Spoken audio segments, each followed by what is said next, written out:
CIST, un passage à l'hôpital dont il se souviendra longtemps.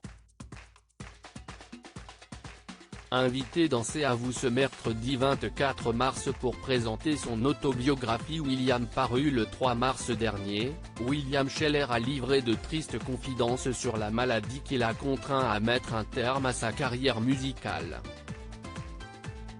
En 2016, l'interprète d'un homme heureux, décidait de tout lâcher et de disparaître des médias alors qu'il souffrait d'un terrible burn-out qui n'a fait que s'empirer.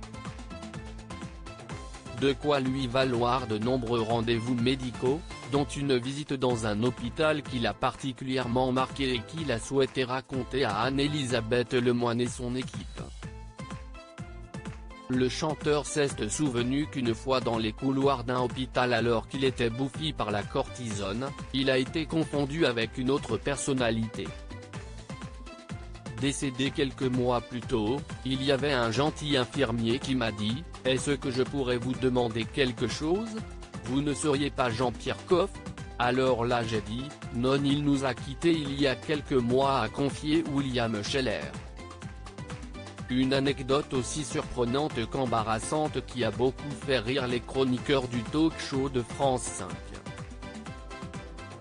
La maladie l'a changé, une façon pour William Sheller de détendre un peu l'atmosphère sur le plateau avec un trait d'humour tandis qu'il était en train d'évoquer une période de sa vie particulièrement triste.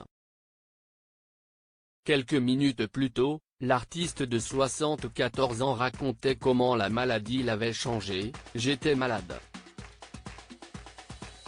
C'était un vrai burn-out, CIST à dire que ça attaque le corps, ça attaque le cœur et puis des traitements qui ne sont pas adaptés et puis ça attaque la thyroïde, ça attaque les yeux, ça attaque la tête et on gonfle à cause de la cortisone. CIST donc à cause de tout cela, pour éviter les questions indiscrètes et les regards malveillants sur son physique qui avait changé qu'il a préféré tirer sa révérence.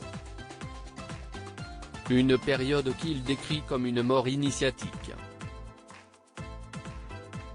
S'il avoue avoir réussi à s'en sortir grâce à un médecin qui lui a sauvé la vie, il a également été forcé de constater qu'il n'était plus le même homme.